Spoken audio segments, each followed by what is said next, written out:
Meu amado irmão, minha amada irmã, nós já estamos aí no 24º domingo do tempo comum.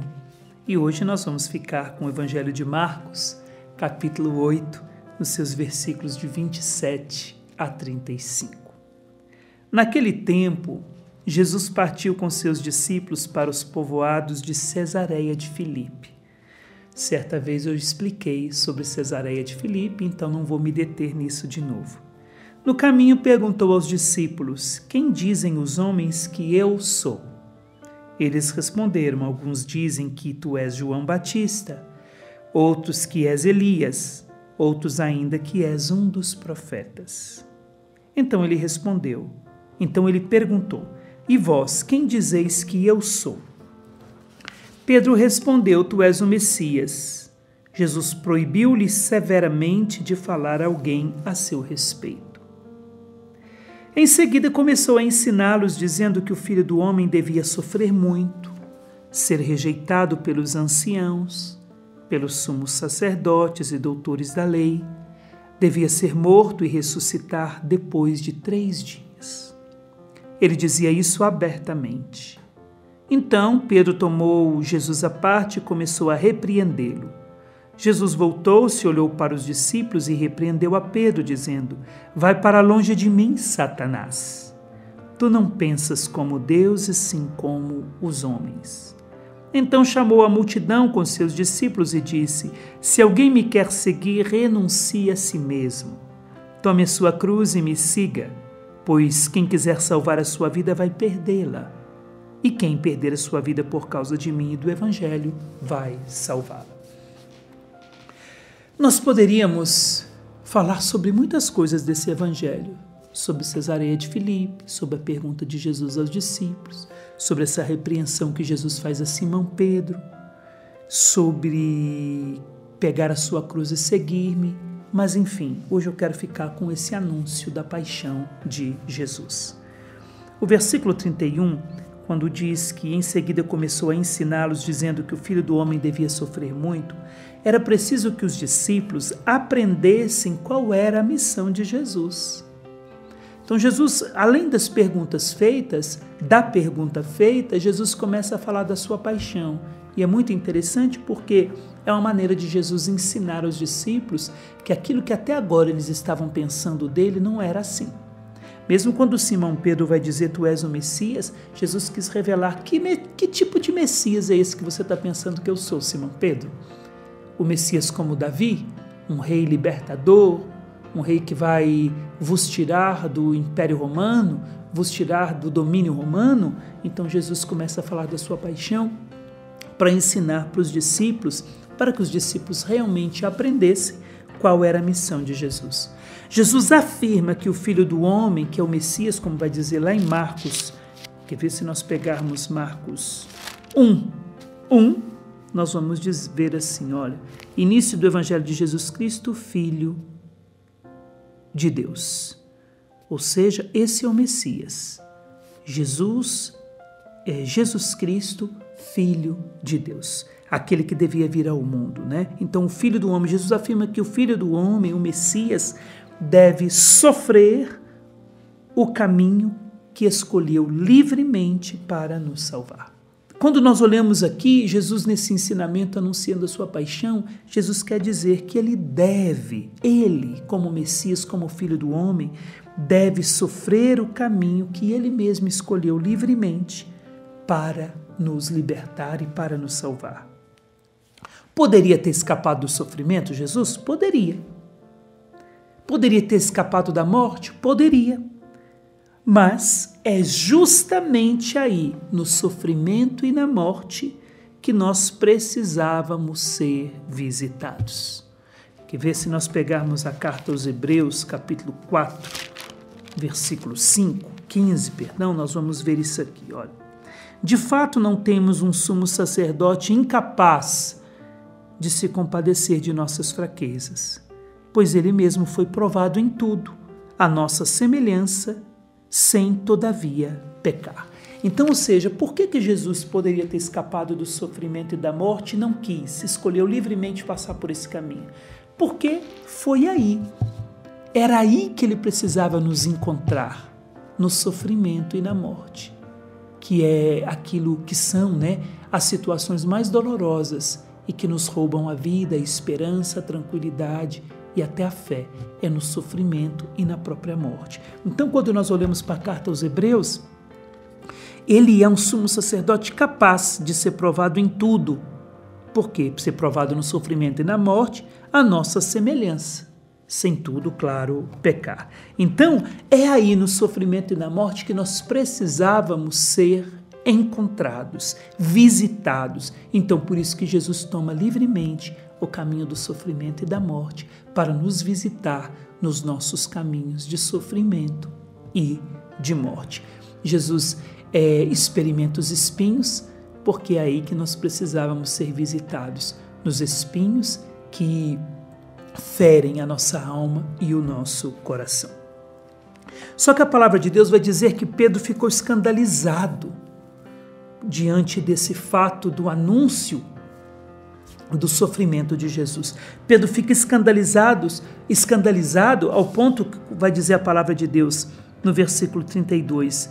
Então Pedro tomou Jesus à parte e começou a repreendê-lo, porque ficou chocado, escandalizado com aquilo que Jesus estava dizendo. Como que um Messias, forte, rei, poderia passar pelo caminho do sofrimento e da morte? Ou seja, Pedro ainda, aqui Jesus confirma. Pedro havia dito que ele era o Messias, mas aqui Jesus confirma aquilo que ele já sabia, que a compreensão de Simão Pedro não era uma compreensão correta do messianismo de Jesus. A compreensão do messianismo de Jesus não estava correta, completa, não era esse o pensamento de Deus, e era isso que Simão Pedro ainda não havia compreendido. Então, no coração de Pedro não estava os pensamentos de Deus, como diz o profeta Isaías, que estão acima dos nossos. Pedro ainda não conseguia alcançar esse pensamento. Então, Pedro ficou chocado e escandalizado. E não é só Pedro, que fica escandalizado diante do sofrimento e diante da cruz de Cristo. Se nós pegarmos a carta aos Coríntios, por exemplo, a primeira carta aos Coríntios, capítulo 1, versículo 23, nós vamos ver que outros também ficavam escandalizados. Olha o que diz São Paulo. Nós, porém, proclamamos Cristo crucificado, nós pregamos Cristo crucificado. Escândalo para os judeus, como Pedro também ficou escandalizado. Loucura para os pagãos, mas para os que são chamados, tanto judeus como gregos, Cristo é poder de Deus, sabedoria de Deus.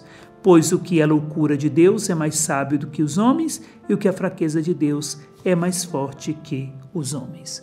Não foram somente os judeus e os gregos que ficavam escandalizados. Hoje ainda muitos se escandalizam com o sofrimento e a cruz de Cristo. Por isso pregam um evangelho que não fala nem do sofrimento e da cruz de Cristo. E um evangelho que não fala do sofrimento e da cruz de Cristo não é o evangelho genuíno, verdadeiro, não é o evangelho de Jesus Cristo, porque o evangelho que Paulo pregava é o evangelho da crucificação. Nós, porém, pregamos Cristo crucificado. Então, para muitos, continua ainda um escândalo saber que Jesus sofreu, foi crucificado, morto e ressuscitado, e que nós, seus filhos cristãos, nós também passamos por esse caminho de sofrimento, de paixão, de morte, mas também de ressurreição. Então Jesus, se nós pegarmos a Sagrada Escritura, nós vamos ver que Jesus ele anuncia 3 vezes o seu sofrimento, a sua paixão, a sua morte. Nós já vimos no Evangelho de hoje, que se encontra em Marcos capítulo 8, versículos de 27 a 35, mais especificamente no versículo 31, então os 3 anúncios da paixão, mas nós vemos também em Marcos capítulo 9, versículo 31, o segundo anúncio da paixão. Marcos 9, 31, quando Jesus diz assim: Ele ensinava a seus discípulos e dizia-lhes: O Filho do Homem vai ser entregue às mãos dos homens e eles o matarão. Morto, porém, 3 dias depois ressuscitará. E nós encontramos o terceiro anúncio da paixão, ainda em Marcos capítulo 10, versículo 33 a 34. Estamos subindo para Jerusalém, e o Filho do Homem será entregue aos sumos sacerdotes e aos escribas. Eles o condenarão à morte e o entregarão aos pagãos. Vão zombar dele, cuspir nele, açoitá-lo e matá-lo, mas 3 dias depois ele ressuscitará. Então, Jesus anuncia o seu sofrimento 3 vezes, como nós vimos, Marcos 8:31, 9:31, 10:33 a 34, mostra o caminho para quem quer segui-lo. O caminho, qual que é o caminho para aqueles que querem seguir Jesus? Com os 3 anúncios da paixão, Jesus anuncia o caminho para aqueles que querem segui-lo. É um caminho de pobreza, é um caminho de obediência a Deus e é um caminho de profunda entrega de castidade. É aquilo que nós vemos lá em Deuteronômio 6:5, quando vai dizer: amarás o Senhor teu Deus de todo o teu coração, de toda a tua alma, de todas as tuas forças. Quer ver? Deuteronômio capítulo 6, versículo 5. Amarás o Senhor teu Deus com todo o teu coração, com toda a tua alma e com todas as tuas forças. Pobreza, obediência e castidade, que não é só para os religiosos, não é só para os consagrados, mas a pobreza, a obediência e castidade são para todos os cristãos, para todos que querem seguir Jesus. Nos 3 anúncios da paixão, e em Deuteronômio 6:5, a palavra de Deus revela para nós que é assim que devemos amar a Deus e segui-lo, no caminho de pobreza, obediência e castidade. No primeiro anúncio, que nós vemos em Marcos, que é o evangelho de hoje, 8:31, Jesus vai insistir, quando nós vemos aqui, o Filho do Homem sofrerá muito, será rejeitado, enfim. No primeiro, aqui em Marcos 8:31, Jesus insiste sobre o ser rejeitado pela sua família espiritual. E não foi isso que aconteceu? Aos pés da cruz, onde estavam os 12 apóstolos? Não estavam, só estava João. Então, e toda aquela multidão que o acompanhava, onde estava? Também não estava. Ou seja, Jesus insiste no ser rejeitado pela sua família espiritual. E aconteceu, foi rejeitado pela sua família espiritual. Ou seja, viverá o extremo da castidade, amar a Deus de todo o coração e acima de tudo, renunciando, ou seja, nos chamando a essa renúncia de todo tipo de afeição humana para deixar lugar a Deus. Ou seja, não que a gente não precisa das afeições humanas, mas é no sentido de eu não me apego a isso para dar unicamente lugar ao Deus único e verdadeiro. Então, esse ser rejeitado revela para nós aí essa castidade total de Jesus, de renunciar, ou seja, foi abandonado, não recebeu nenhuma afeição da sua família espiritual para dar lugar inteiramente à vontade, ao querer de Deus, né? Na verdade aqui, para dar lugar a Deus na sua vida e amar não só a sua família espiritual, mas amar a todos os homens. Isso é castidade. Ou seja, eu não me contento mais com o amor finito, mas me dilato para o amor infinito, que é o amor de Deus. Então, rejeitado pela família espiritual, ele pode amar a todos e ser amado por Deus. No segundo anúncio, em 9:31, nós vamos perceber que Jesus insiste sobre o fato que ele vai ser entregue. No primeiro, ele vai ser rejeitado. No segundo, ele vai ser entregue. Então, ou seja, ele viverá a obediência ao extremo.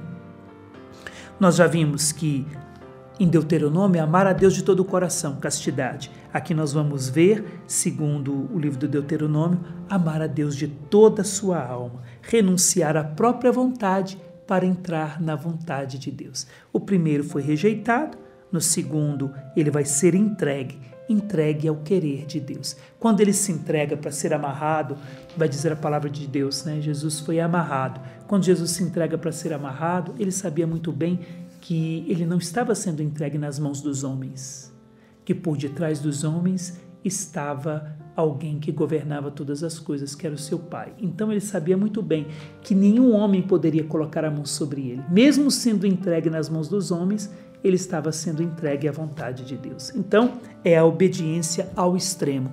Eu renuncio ao meu querer, me deixo amarrar, sendo entregue nas mãos do próprio Deus, nas mãos do próprio Pai.